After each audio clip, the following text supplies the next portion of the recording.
across thousands of star systems. Every screen changed at the same time. Markets paused.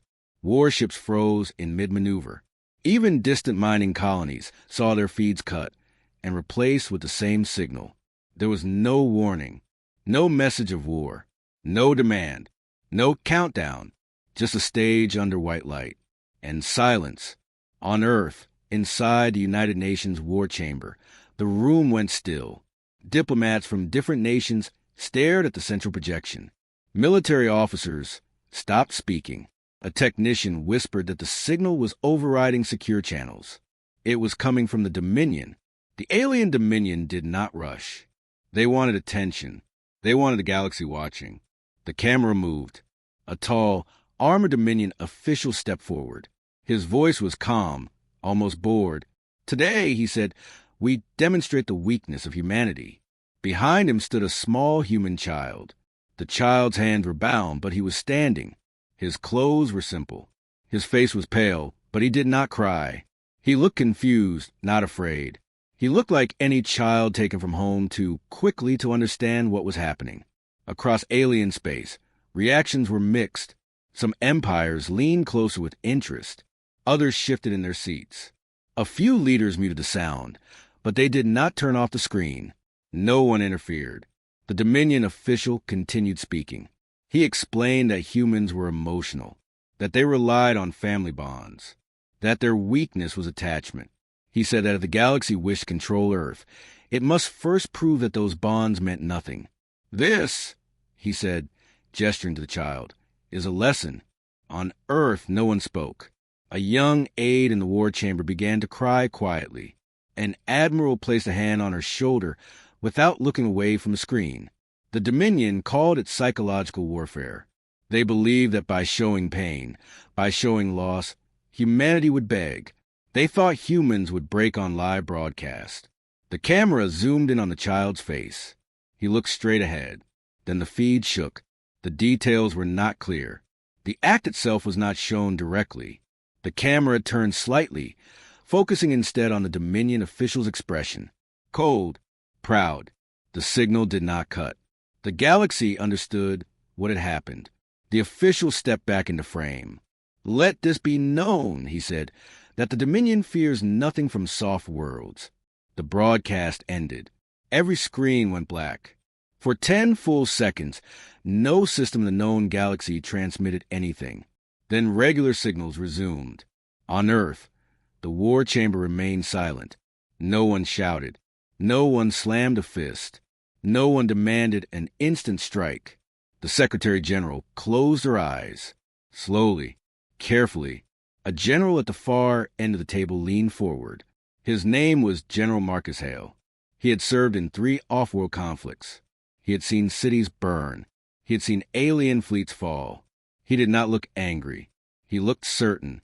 Around the world, people waited for a speech, for a promise of revenge, for outrage. It did not come. Instead, secure lines began to disconnect. One by one, embassies received short messages. Diplomatic relations suspended. Trade networks went dark. Civilian ships were ordered home. Military fleets received new coordinates. No explanation, just movement orders. In orbit above Earth, shipyards that seemed half-active suddenly powered to full capacity. Across the oceans, submarines changed course. In deep space, long-range vessels altered trajectories and vanished into unmapped corridors. Alien observers noticed quickly. The Dominion celebrated.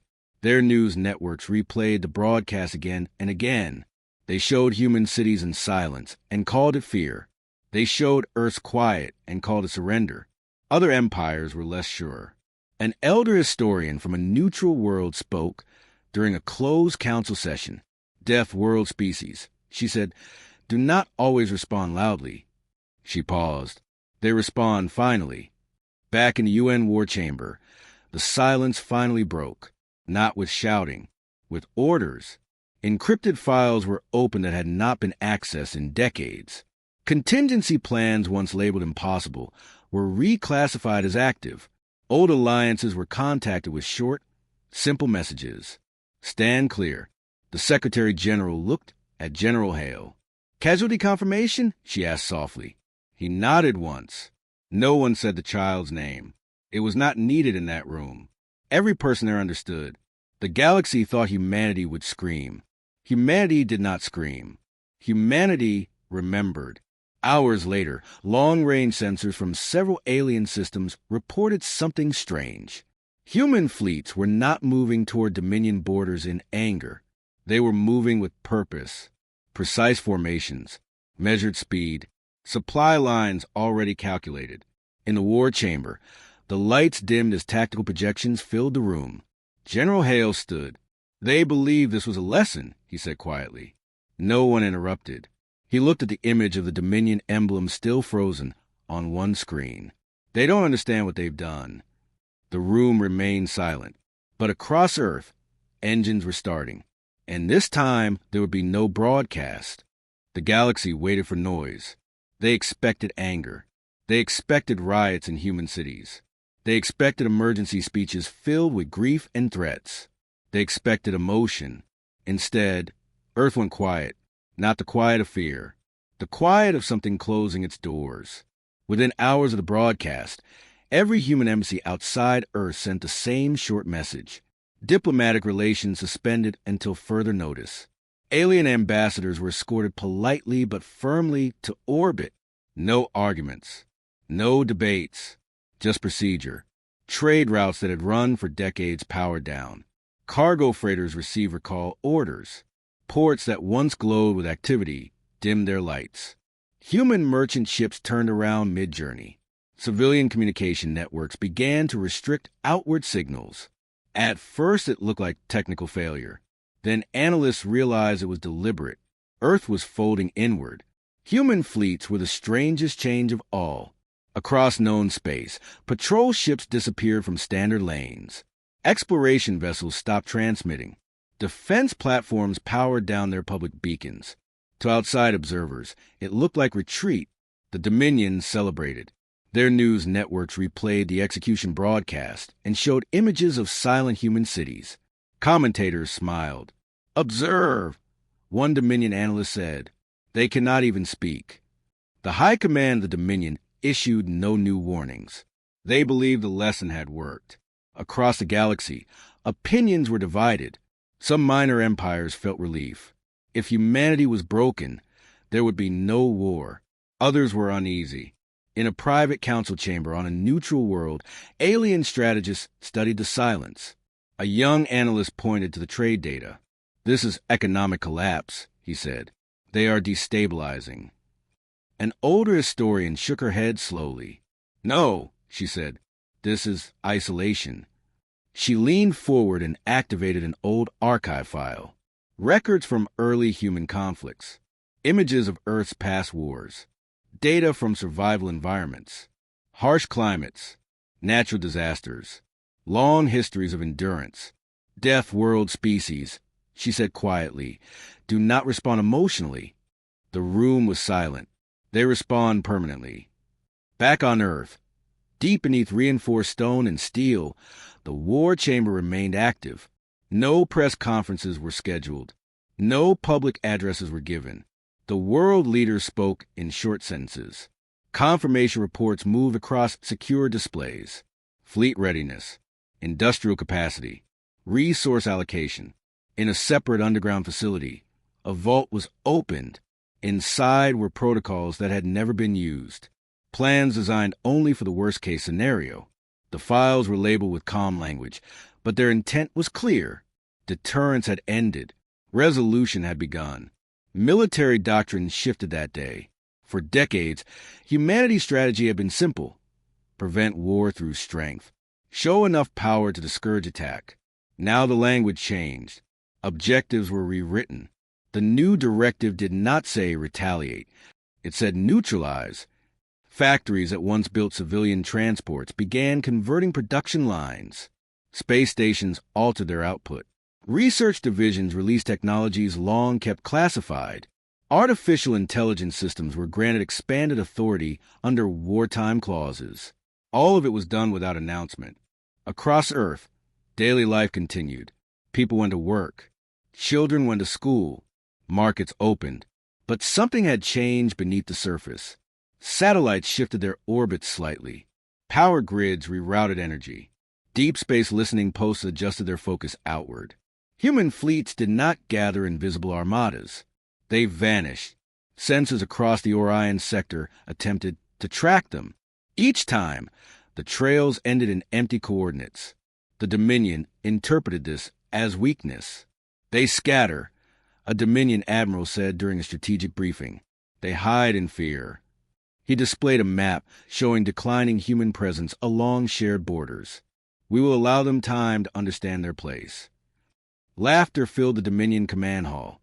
Meanwhile, in the outer dark beyond mapped hyperspace lanes, faint gravitational ripples began to form.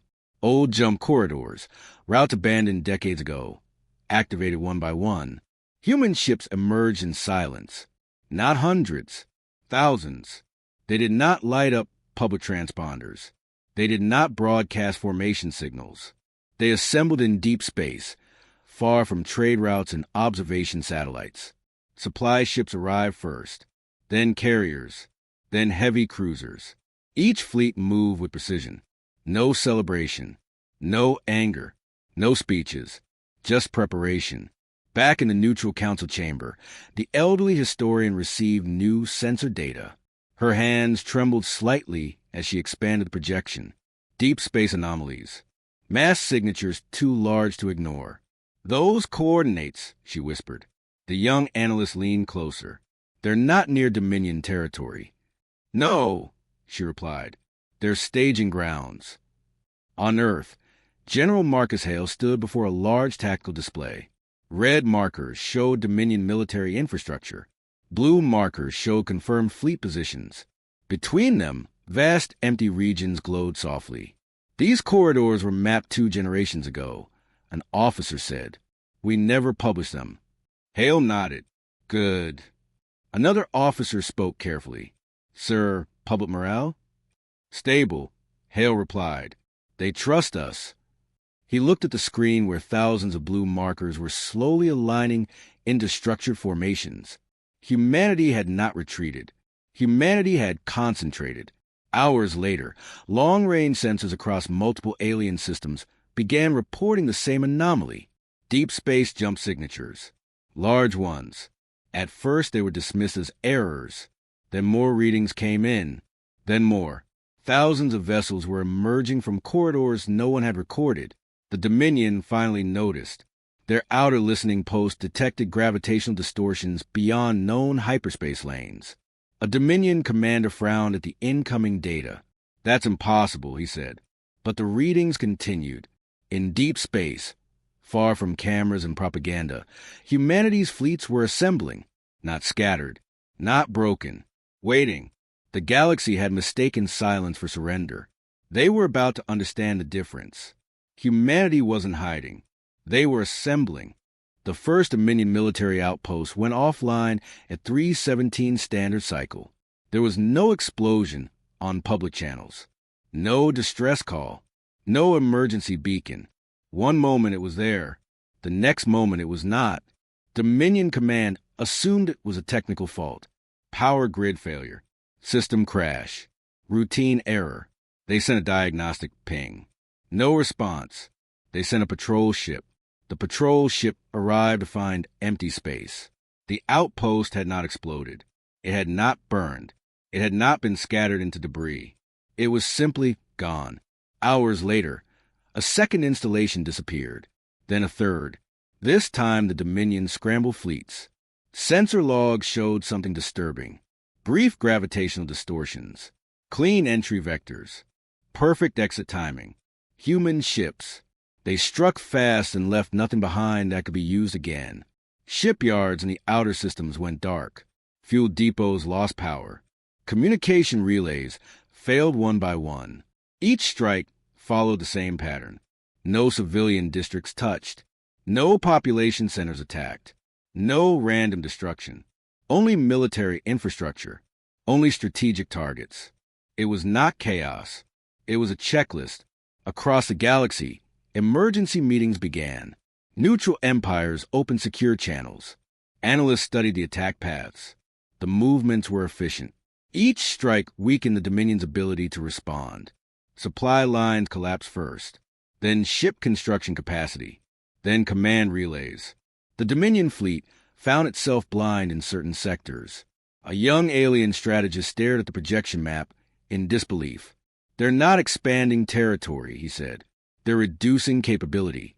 An older officer replied, a galactic analyst, known for studying human conflict history, stood in the center of the council chamber. He watched as Dominion assets turned gray on the tactical map, one by one. "This is not retaliation," he said quietly. No one interrupted him. "This is removal."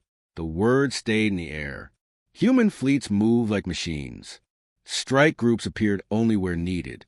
They did not chase fleeing ships. They did not waste resources on symbolic targets. They dismantled. Dominion admirals tried to mount a defense. They ordered counterattacks. But every time they gathered ships in one region, another critical facility vanished elsewhere. Human forces seemed to know where everything was. They hit data cores that held fleet navigation routes. They neutralized shipyards that produced heavy cruisers. They disabled orbital weapon platforms before those platforms could even power up. And then they left. No speeches. No demands. The Dominion High Chancellor finally addressed the galaxy. "This aggression is proof of humanity's unstable nature," he declared. "We invite immediate diplomatic resolution." A formal request for negotiation was sent to Earth. It was returned unopened. The Dominion sent a second message, then a third. All were refused. On Earth, there were no public celebrations, no victory announcements. General Marcus Hale stood in the war chamber and reviewed strike reports. "Civilian casualties?" he asked. "None confirmed," an officer replied. "Continue targeting only military assets." "Yes, sir." The tone in the room was steady, focused, calm. There was no shouting, no hatred spoken aloud, only objectives. Across Dominion space, fear began to grow. Citizens noticed military patrols thinning, defense stations powering down. Rumors spread that human fleets could appear anywhere. Dominion propaganda tried to show confidence, but their maps told a different story. Red zones of lost infrastructure spread like cracks in glass. Other alien empires held emergency summits. One ambassador spoke what many were thinking. "They harmed a child," she said softly. "What did they expect?" Another leader shook his head. "The scale of response." "It is controlled," the historian replied. "That is what should worry you." Humanity was not burning worlds. They were removing the ability to wage war. Dominion admirals attempted one final show of strength. They gathered their largest fleet near a fortified border system. Before the fleet could move, its supply depot vanished. Then its communications array. Then its command ship lost connection to navigation satellites. Human strike teams did not even engage directly. They simply cut the fleet apart from the inside. Within days, Dominion outer defenses were silent. Their power remained. Their cities stood untouched. But their military spine was broken. In a hidden chamber within Dominion capital space, the High Chancellor requested direct contact with Earth again. "Name your terms," he transmitted. Earth did not answer. Instead, a new wave of strikes hit deeper systems. Ship design archives were erased. Weapons research facilities powered down permanently. Dominion command centers reported coordinated cyber incursions unlike anything they had seen before. Human artificial intelligence systems moved through networks like cold wind. In the neutral council chamber, the galactic analyst watched updated reports scroll across his screen. He closed his eyes. "They are not angry," he said. "They are solving a problem." Silence followed. Hours later, an intercepted transmission spread quietly among intelligence agencies across the galaxy. It was short, encrypted, human in origin. Most of it remained classified. But one line was decrypted and leaked. Objective updated, permanent neutralization. For the first time since the broadcast, the Dominion understood. This was not about revenge. This was about ensuring it could never happen again. Dominion leaders finally understood. It was not just a mistake. It was not just a political error. They had not simply harmed a human child. They had united an entire species. The realization came too late. By the time the Dominion High Council gathered in their central chamber, half of their outer military grid was already gone. Their fleets were still large, but they were scattered. Their command chains were broken. Their response time had slowed to seconds too late, and humanity was no longer using the same tactics. New signatures appeared on long-range sensors, unknown energy patterns, silent objects moving at impossible angles, ships that did not match any previous human design. Advanced technology long hidden from the galaxy was now active. Human vessels began deploying autonomous warfare systems, AI-directed units that moved faster than traditional crews could react. These systems did not chase ships in dramatic battles. They isolated. Dominion fleets attempting to regroup found their navigation feeds corrupted, their supply lines rerouted, their defense codes rewritten. Entire formations were cut off from fuel and command within minutes. Orbital defense rings that had protected Dominion core worlds for centuries suddenly went blind. Targeting systems failed. Shield generators powered down in perfect sequence. No massive explosions. No planet-wide destruction. Just collapse. Dominion propaganda channels try to maintain control of the narrative. They broadcast confident speeches, promises of recovery, claims of hidden strength. But those messages began to change. Confidence turned into concern. Concern turned into request. Then request turned into plea. We call for immediate ceasefire negotiations, the High Chancellor announced across emergency channels. The Dominion seeks peaceful resolution. For the first time, their voice lacked pride. Across the galaxy, other empires began sending urgent messages to Earth. Stop. This is enough. You have proven your strength. Humanity did not respond publicly. Instead, a single official transmission was released to all known governments. It contained one sentence. You made the galaxy watch. Nothing more.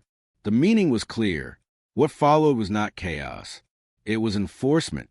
Human fleets entered Dominion space openly now, not as raiders, not as shadows, as authority. Every remaining Dominion military vessel was ordered to power down and transmit surrender codes. Those that complied were disabled and towed into containment zones.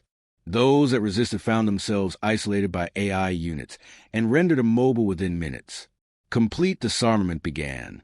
Weapon stockpiles were seized. Shipyards were placed under human control. Research facilities were shut down permanently. Dominion military leadership was removed from command and detained under interstellar law. There was no massacre, no burning cities. Human troops landed only at strategic sites, government centers, military academies, intelligence hubs. The civilian population was left unharmed, but the regime, the power structure that ordered the broadcast, was dismantled piece by piece. Dominion citizens watched their symbols come down from government towers, their flags lowered, their military parades canceled. Their empire was not physically destroyed. It was erased as a power. Cultural archives that glorified conquest were sealed. Propaganda networks were shut down. Education systems were placed under international supervision. The Dominion still had planets. They no longer had authority. Other empires observed in silence. This was something new, not annihilation, not conquest, political extinction, the erasure of a regime so completely that it could never rise again. In the war chamber on Earth, General Marcus Hale reviewed the final compliance reports. Remaining resistance? He asked. Minimal. An officer replied. Command structure fully dismantled. Hale nodded once. Begin occupation stabilization protocol. There was no celebration in the room, no cheering, only the quiet understanding that the objective had been achieved. Across the galaxy, analysts updated classification charts. Humanity's status shifted again. Persistent species. Strategic tier civilization. Capable of total resolution. On the Dominion capital world, the High Chancellor sat alone in a dim chamber. The grand banners of the regime had been removed from the walls. Outside, human vessels hovered in silent orbit. He had believed humanity was soft. He had believed pain would weaken them. Now his empire existed only in history records. With trembling hands, he activated a private transmission. "To the government of Earth," he said, voice thin, "I request asylum. I will provide intelligence. I will testify. I seek protection." The message traveled through secure channels. It reached Earth within minutes. In the war chamber, the response was reviewed. There was no debate, no long discussion. A single reply was transmitted back. Request denied. The channel closed. On the Dominion capital, the High Chancellor stared at the silent console. For the first time, he understood fully. Humanity had not come for revenge. They had come to make sure it could never happen again. And mercy, once lost, does not return easily. The Galactic Council chamber had never been so full. Representatives from hundreds of worlds filled the circular hall. Screens floated in the air, showing data streams and military reports. The mood was not loud. It was careful. An emergency session had been called. At the center of the chamber, a new classification document hovered above the main platform. Humanity. Status update pending. For decades, humans have been listed as a developing military power. Strong but emotional. Capable but reactive. That file was now being erased. A senior council official spoke slowly. "Based on recent events, the Human Confederation is hereby reclassified." The room remained silent. Strategic tier civilization. A pause. Persistent species. The words echoed softly through the chamber. Everyone understood what they meant. Persistent species did not fight quickly. They did not flare and fade. They endured. They adapted. They finished what they started. A new doctrine was drafted that same day. It was distributed across all member empires. It was simple. Never target human offspring. Never assume emotional restraint equals weakness. Never provoke a species evolved on a death world. There were no arguments, no objections. Even worlds that once mocked humanity signed the document without hesitation. Across the galaxy, human fleets began to move again. But this time, they were not advancing. They were leaving. Occupation forces completed their assignments. Dominion weapon stockpiles were cataloged and sealed. Military academies were closed. Civilian governance, monitored and supervised, was handed back to local authorities. Human ships powered up their drives and departed Dominion space in quiet formations. There were no parades on Earth, no massive celebrations, no grand speeches about victory. The global networks released only a short statement. Objective achieved. Threat neutralized. The name of the child was never spoken publicly by the government. No monument was built for propaganda. No image was used to stir anger. The loss was not turned into a symbol. Because this had never been about revenge. It had been about consequence. In classrooms on distant worlds, teachers began updating their lessons. The Dominion conflict was added to history modules, not as a war, as a warning. On a neutral planet, the elderly historian who had once spoken of deathworld species watched the final human fleet vanish into hyperspace. A young student stood beside her. "Why didn't they destroy everything?" the student asked. The historian folded her hands behind her back. "Because they did not need to," she replied. Far away, on Earth, General Marcus Hale walked through a quiet memorial garden. It was small, private. No cameras were present. He stopped at a simple stone. No titles, no dramatic words. Just a date. He stood there for a long moment, then turned and left without speaking. Human cities returned to normal rhythms. Trade routes reopened slowly. Diplomatic channels reactivated, though trust was thinner now. Other empires were polite, careful. They no longer joked about human softness. They no longer tested boundaries. The Dominion still existed as a collection of worlds. Its people rebuilt under supervision. But its empire, its pride, its power structure, those were gone. Political extinction. Total removal.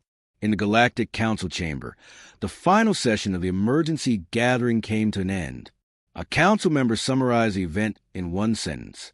They thought breaking a child would break a species. He paused. They learned the opposite. The chamber lights dimmed. Across the stars, humanity resumed its quiet place among civilizations. No roaring, no threats. But the galaxy now understood something it had not understood before. Deathworlders don't roar first. They remember. And mercy is a privilege. The Dominion chose extinction instead.